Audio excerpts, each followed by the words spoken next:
Olá, nós estamos aqui iniciando um novo projeto na FATIP, Faculdade de Teologia de São Paulo, da Igreja Presbiteriana Independente do Brasil. E esse novo projeto são a gravação de podcasts, de usarmos esse recurso tecnológico para fazermos aqui um bate-papo sobre teologia, para conversarmos sobre temas que versam aí a área teológica e assim a gente disponibilizar para a igreja, né? Abençoar a igreja, fazer a igreja refletir sobre esses temas, de como nós aqui na FATIP também entendemos, acreditamos e ensinamos para os nossos alunos e alunas. Então sempre terá conosco aqui professores e professora, como também convidados e convidadas para estar conversando com a gente sobre um determinado tema teológico. Hoje está conosco aqui o professor Júlio Zabatiero. Marcos, tudo bom? Tudo bem, Júlio? Tudo. Estão aí iniciando esse projeto, né? Então a nossa responsabilidade é maior, né, Júlio? Vamos tentar, né? Vamos lá. Então, o professor Júlio é conhecido, né, no meio acadêmico, conhecido no meio da teologia, já escreveu muitos livros, não é? E ele tem todo um conhecimento teológico, e hoje na FATIP ele não é só professor, que já seria uma grande contribuição para nós, mas atualmente também está como coordenador do curso EAD, que é o ensino à distância, como também coordena a pós-graduação e a extensão da nossa faculdade. E eu sou Marcos Nunes, também sou professor aqui da FATIP, atualmente estou na gestão, ou seja, na diretoria da FATIP. Júlio, você sendo um teólogo, né, mas também pastor da igreja, pastor jubilado da Igreja Presbiteriana Independente do Brasil, eu começaria, né, perguntando, que tem a ver com o tema do nosso podcast, a FATIP é liberal? De vez em quando a gente ouve esse adjetivo, que as faculdades de teologia são liberais, que a FATIP é liberal. A resposta é muito simples, a FATIP não é liberal.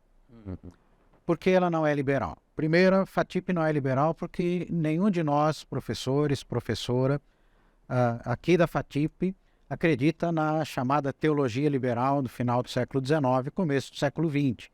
Que era uma teologia um tanto quanto racionalista, embora teólogos praticantes da teologia liberal tenham tido exemplos de vida muito ricos, sim, muito significativos como cristãos, de um compromisso muito sério com a igreja, mesmo que as suas ideias fossem vistas pela igreja como ideias não adequadas como expressão da fé cristã. Então a FATIP não é liberal nesse sentido. A FATIP também não é liberal no sentido mais popular da palavra, quer dizer, que acredita em heresias, que não acredita na palavra, que a Bíblia é a palavra de Deus, que não acredita na salvação eterna. Então, os professores, a professora da FATIP, nosso grupo, somos pessoas de tradição reformada, comprometidos com a fé reformada, e mantemos as nossas convicções como pastores, pastoras, teólogos e teólogas que creem na palavra de Deus, que creem no Deus vivo que atua em nossas vidas hoje também. Tá? E, finalmente, a FATIP não é liberal no sentido ético ou moral. Nenhum de nós, professores, em nenhuma disciplina, a FATIP apoia comportamentos morais inadequados. A FATIP defende uma ética cristã sólida, séria, de um testemunho rico de amor ao próximo, de fidelidade a Deus, e defendemos e cremos e praticamos uma vida de santidade na presença de Deus, até porque, como você disse, somos todos pastores, pastora, e temos o prazer e o privilégio de dar exemplo às nossas comunidades de como viver de modo agradável a Deus. Amém, amém. E é interessante, né, Júlio, que a gente ouve essa questão do liberalismo, né, da teologia liberal, vocês são liberais, mas muitos que falam isso nunca leram uma linha sequer dos teólogos liberais, não é? Falam muito daquilo que ouviram falar ou leram de outros, né, que tiveram talvez algum contato, até porque em termos de literatura, no português, nós temos muito pouco aqui no nosso país, né? Então, isso acontece muito, né, as pessoas falarem de algo que, na verdade, não conhecem, não dominam aquele assunto, né? E por não, talvez porque nós não, mas porque eles pensam de uma forma que diferente da nossa, vamos dizer assim, aí nós somos taxados de liberais. De fato é isso. Teologia liberal, propriamente dita, foi um movimento teológico da virada do século XIX para o século XX, que era um tanto quanto racionalista na sua compreensão dos milagres, na sua visão da historicidade dos acontecimentos narrados na Bíblia, da própria historicidade de Jesus, questionavam alguns dos dogmas mais tradicionais da fé cristã. Essa teologia liberal nunca foi uma teologia importante dentro da tradição reformada. E foi um teólogo reformado, inclusive no século passado, o principal responsável por fazer com que a teologia liberal desaparecesse do campo da academia teológica como uma teologia significativa. Esse teólogo foi Karl Barth, que também é muito pouco conhecido no Brasil. Que às vezes é taxado como liberal. É taxado de liberal, mas ele é propriamente um teólogo. Foi, né, um teólogo neo-ortodoxo, cujo principal alvo da sua crítica foi o liberalismo teológico. É que hoje em dia as pessoas usam a palavra liberal exatamente para dizer, para falar sobre as pessoas que não acreditam do mesmo jeito que elas. Então são os fundamentalistas de toda a espécie que usam a palavra liberal para acusar quem pensa de modo diferente de não ser uma pessoa de fé, de não ser uma pessoa que crê em Deus. Então nós aqui não aceitamos esse rótulo liberal e nós não usamos esse rótulo para ninguém. Correto. Então é importante a gente, né, reafirmar isso, né? Nós aqui, FATIP, nós cremos na Bíblia como palavra de Deus, como diz na nossa Constituição, regra única, infalível de fé e prática. Cremos na autoridade da Bíblia. Sim. Agora, isso não significa que a gente não possa fazer perguntas ao texto bíblico para ter uma melhor compreensão de um texto que foi escrito há muito tempo atrás e precisa fazer, eu sempre ouvi isso, naquela ponte, né? Ou seja, do passado, de quando foi escrito, para os nossos dias. E isso é importante, né? Não dá para você pegar alguns textos ali e interpretar de maneira literal, porque você vai cair nesse fundamentalismo que é nocivo e perigoso. Claro, claro. Interpretar a Bíblia e trazer os significados presentes na Bíblia para o mundo contemporâneo é algo que todo mundo na igreja faz. Quando o crente, leigo, sem nenhuma formação teológica, está lendo a sua Bíblia, fazendo a sua devocional, e está interpretando o texto. Sim. Eu não conheço nenhum membro de igreja que, ao ler Levítico, por exemplo, que diz, bem, né, você cometeu um pecado, então você deve trazer a oferta de um carneiro e apresentar ao sacerdote no templo. Ninguém faz isso. Os crentes sabem que o sacrifício de Jesus, de uma vez por todas, acabou com os sacrifícios, o sistema sacrificial do Antigo Testamento. Nenhum crente, nenhum pastor vai pregar na sua igreja. Por exemplo, quando o Salmo diz que o judeu no exílio queria que esmagasse a cabeça dos seus inimigos. Nenhum de nós vai pregar que o cristão deve pegar pedras e esmagar a cabeça dos inimigos. Eu tenho até uma história muito engraçada sobre essa questão. Na minha adolescência, eu fazia parte de um grupo de adolescentes e jovens de 2 ou 3 igrejas locais aqui de São Paulo, e a gente pregava, fazia trabalho evangelístico, pregava em igrejas, fazia trabalho de educação cristã. E uma vez estávamos numa igreja no interior de São Paulo, e um dos membros da equipe, que foi o responsável pela pregação, a gente fez o culto todo, ele subiu ao púlpito para pregar e começou a ler Mateus 5. E foi lendo. Sermão do Monte. E leu o Sermão do Monte inteiro, os 3 capítulos. Então nós, os membros da equipe, a gente estava na primeira fileira do templo, a gente não sabia o que fazer. que vai acontecer? Bem, ele leu, terminou a leitura, ele disse algo mais ou menos assim. Isso já tem uns 50 anos que isso aconteceu.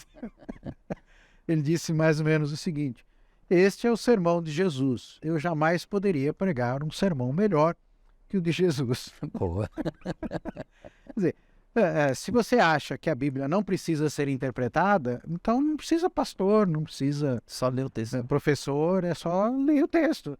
Nenhum pastor que eu conheço seriamente vai fazer isso Sem dúvida. no culto. Ele interpreta o texto. Exato. Né? É isso que nós fazemos aqui. Agora, nós procuramos ensinar nossos alunos e alunas a interpretar o texto com seriedade, com profundidade, com dedicação, respeitando a Bíblia como palavra de Deus e, exatamente por isso, fazendo um trabalho muito cuidadoso, prestar atenção nos mínimos detalhes do texto e não ler o texto e eu acho que é isso aqui. Né? Na linguagem popular, exegese não é lugar para o achômetro. Você tem de pesquisar, porque senão você confunde a sua visão da vida cristã com o que a Bíblia ensina. Ok. Então, pensando nisso, porque nós falamos o que a FATIP não é. Então, o que é, então, a FATIP? Né? A Faculdade de Teologia de São Paulo, da Igreja Presbiteriana Independente do Brasil. Bom, historicamente, a FATIP é a continuação do Seminário de Teologia da IPI, fundado em 1905, se minha memória não me falha. Isso. 21 de abril. 21 de abril de Completar 118 anos, né? 118 anos. E nesses 118 anos, o seminário e agora a FATIP sempre foi uma escola a serviço da Igreja Presbiteriana Independente do Brasil e a serviço do Reino de Deus. A vocação da FATIP é formar ministros e ministras do Evangelho que estejam comprometidos com a sua igreja. Obviamente, principalmente da nossa denominação, a maioria dos nossos alunos é da IPI, mas nós temos alunos e alunas de outras denominações, que esses alunos devem se comprometer com as suas próprias igrejas. Formamos também lideranças, pessoas que não querem ser pastores, mas querem liderar e acham importante conhecer teologia, podem estudar aqui. E formamos ministros, ministras, líderes que pensem. No mundo de hoje é preciso pensar, porque é um mundo de fake news, é o mundo da pós-verdade, em que as pessoas falam qualquer coisa e apresentam qualquer mentira como se fosse verdade. Então, pastores, pastoras, líderes cristãos precisam ser críticos, precisam ser capazes de discernir a falsidade e a verdade. Então, nosso trabalho como teólogos e teólogas é ajudar nossos alunos a pensar criticamente, a pensar no discernimento do Espírito, a usar a razão não como a chefa do pensamento teológico, mas usar a razão como serva da teologia. Porque Deus nos criou seres racionais. Então, essa ferramenta que Deus nos deu, a capacidade de argumentar, de raciocinar, de debater, de discutir, nós exercemos aqui e ensinamos nossos alunos a exercer, porque cremos nisso. Ministros e ministras do Evangelho precisam ser pessoas capazes de dar publicamente a razão da sua esperança, as razões da sua fé. Amém. E porque também nós somos, né, pastores e pastora. Sim. Não é? Então, o nosso corpo docente é formado atualmente por pastores e pastora da IPI do Brasil. Sim. Não é? De gente que se comprometeu com a sua vocação, que cumpriu os seus estudos teológicos para estar bem preparado, né, para esse ministério. E são pastores e pastora com ministérios aprovados, ministérios longos na vida da igreja. Sim. Né? Eu não tenho conhecimento de nenhum deles aqui que tiveram algum problema na vida da igreja, muito pelo contrário, sempre foram, né, pessoas que abençoaram a igreja, tanto é que muitos trabalham em instâncias outras na vida da igreja. Sim. E nós primamos por isso na questão da contratação de professores, né, e professora, para que tenham esse ministério pastoral, né, além da docência, né, do conteúdo todo teológico, que tudo isso é importante, né, também, mas que possa aliar isso ao ministério pastoral. Exatamente. E é bom lembrar isso porque nós, pastores, estamos subordinados aos nossos presbitérios. Se qualquer professor da FATIP praticasse em atos ou em pensamentos heresias ou algo fora da tradição reformada ou um comportamento ético inadequado, os nossos presbitérios seriam os primeiros a tomar as providências que a Constituição estabelece. Sim. Mas como você mesmo disse, nós temos ministérios aprovados. Eu brinco assim, tá, eu sou o segundo mais velho aqui, eu já estou jubilado. Tá? Mas se for buscar a minha carreira dentro da IPI como pastor, como pessoa que serviu no Seminário de Londrina, na Secretaria de Missões, Secretaria de Educação Cristã, assim como todos os colegas aqui serviram a igreja local, nos seus presbitérios, você, de fato, isso que você falou, não irá encontrar nada que desabone o ministério e a vida de nenhum de nós, a Shirley, Leontino, a sua, Valdinei, etc. Né? Isso mesmo.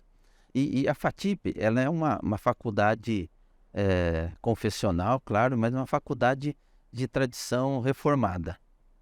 Né? Nós somos presbiterianos independentes, né? E ela também é bíblica, porque não existe teologia cristã, pelo menos eu penso assim, não existe teologia cristã sem a Bíblia. Sim. Né? A partir do momento que você fala, eu faço teologia sem Bíblia, então você já não é mais, não está mais dentro do cristianismo, né? Agora, a gente utiliza, sim, de ferramentas, de métodos de interpretação bíblica, né, que não se transformam no fim em si mesmo, mas que são ferramentas que nos ajudam a compreender, né, o texto sagrado. Exatamente. Existem muitos métodos para interpretar a Bíblia. No mundo acadêmico do Norte Atlântico, da Europa, Estados Unidos e em outros lugares, inclusive aqui na América Latina, um método que foi muito usado é o método histórico-crítico. O método histórico-crítico, enquanto método, ele é uma coisa neutra. Ele vai fazer crítica textual, ele vai analisar se os manuscritos copiaram corretamente, ele vai analisar a forma literária dos textos. Então, nesse sentido de ferramentas técnicas, qualquer pessoa pode usar ferramentas. Algumas pessoas, porém, acham que o método histórico-crítico sempre é um método racionalista, que não acredita na palavra de Deus, que não acredita na autoridade da Escritura, que pode corrigir os erros da Escritura. A FATIP nunca usou essa ideologia histórico-crítica, entre aspas. Mesmo o método histórico-crítico não é o nosso método principal de exegese. Sim. Tá? Às vezes a gente usa, mas o nosso método principal é uma exegese teológica, é uma leitura teológica do texto, exatamente porque na tradição reformada a Bíblia é a fonte primária e autoritativa do nosso pensamento teológico. Nós não fazemos exegese para descobrir o significado do texto lá atrás no seu contexto. Esse é só o primeiro passo da exegese. Nós fazemos exegese para alimentar a nossa teologia, o nosso pensamento e, acima de tudo, a nossa prática. Exatamente porque somos reformados. Sim. Né? E isso significa você fazer uma teologia crítica, né? Reflexiva. Sim. Né? Porque a teologia não pode ser um lugar comum. Né? A teologia tem que realmente ser questionadora, né? Inclusive da própria ação da igreja. Sim. Né? À luz da palavra de Deus, se ela está, né, caminhando. Bart trabalhar muito isso e falar muito isso, né? Que a teologia evangélica ela faz perguntas concernentes, né, ao evangelho e olha para a igreja para ver se a igreja está realmente cumprindo aquilo que, né, o evangelho coloca, né? Então nisso ela sempre será crítica mesmo. Sim. Crítica vem do grego krisis, do verbo kritel, que significa julgar. E palavras semelhantes, comuns, no mesmo sentido, no Novo Testamento, são usadas para falar do discernimento do Espírito. E discernir é isso, é de separar o que é falso do que é verdadeiro, o justo do injusto, o correto do incorreto. Toda teologia precisa ter essa atitude crítica, porque a Bíblia faz isso. Em Hebreus fala que a Bíblia é uma espada que divide juntas e medula, separa. Tá? Então, toda a teologia precisa ter essa dimensão profética. Agora, é claro, nós, teólogos e teólogas, sabemos que somos humanos. Nós não nos colocamos acima da igreja quando fazemos teologia. Nós fazemos teologia como pessoas que estão a serviço da igreja.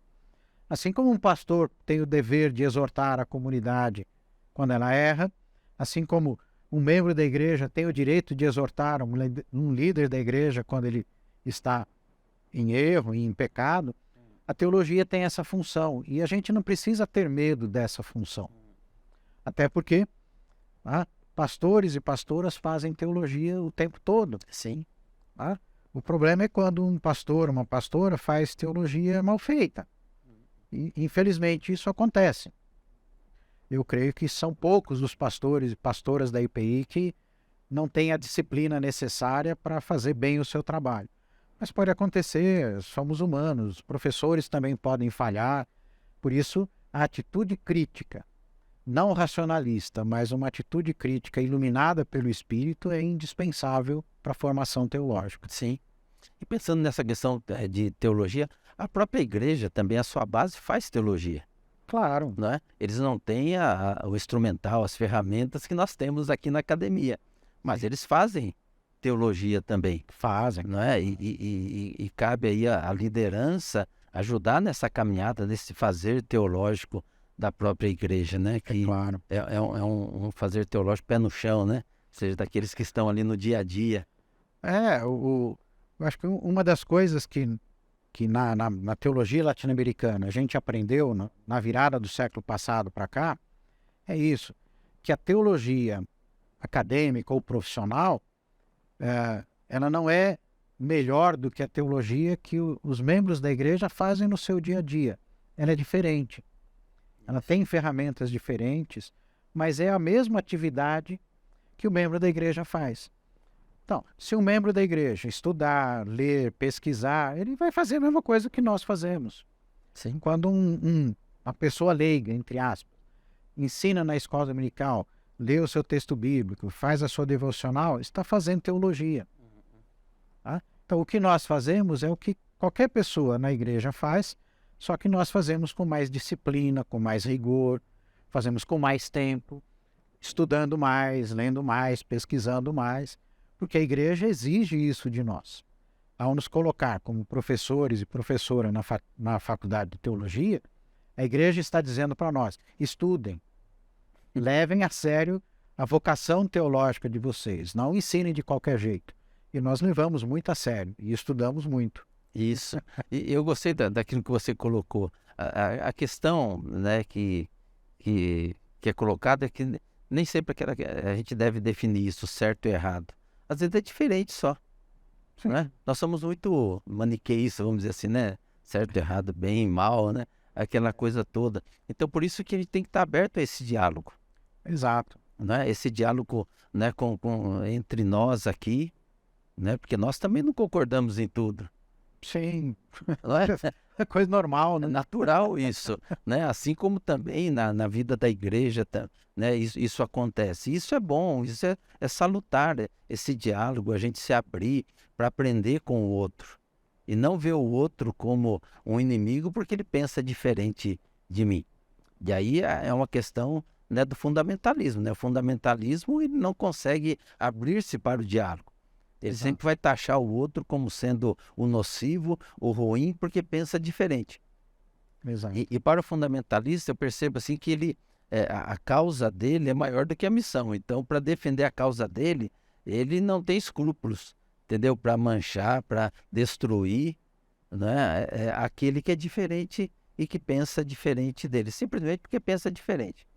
Sim, infelizmente há pessoas que são fundamentalistas. Eu gosto de definir o que é o fundamentalista. Fundamentalista é aquela pessoa que acredita tanto em si mesma, tanto na sua verdade, que não consegue enxergar a verdade de Deus na vida de outras pessoas. Não existe fundamentalismo só na igreja. Existe fundamentalismo na política, existe fundamentalismo na filosofia, existe fundamentalismo nas ciências. Agora, o fundamentalismo teológico é terrível porque ele mata as pessoas. A atitude fundamentalista quando olha para uma pessoa, ela não enxerga uma pessoa, ela enxerga um rótulo. Tá? Ou é ímpio, ou é da verdade. A tradição reformada sempre privilegiou o diálogo, sempre privilegiou o respeito dentro daqueles limites que a própria tradição reformada vive.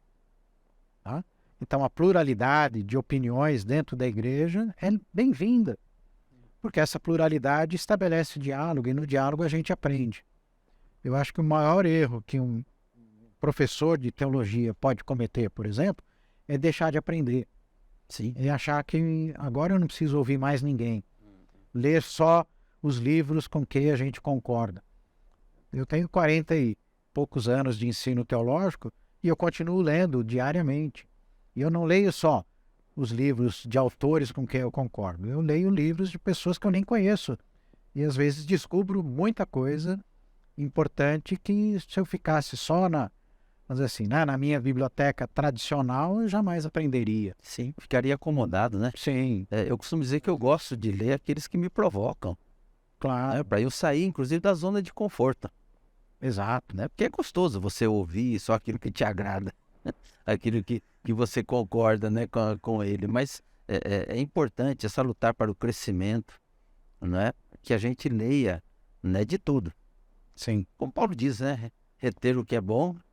examinar tudo e retende o que é bom. Exatamente. Né? E a gente tendo um estudo sério, de qualidade, teológico, nós temos condições de dialogar.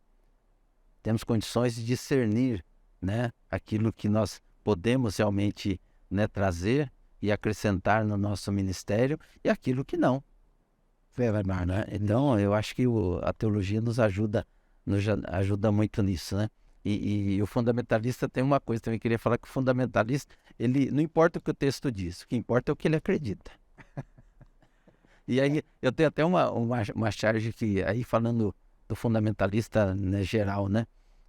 Uma charge assim, que eu vi que a pessoa estava vendo no computador ali, e a filha dele chegou e falou: pai, isso daí é uma fake news.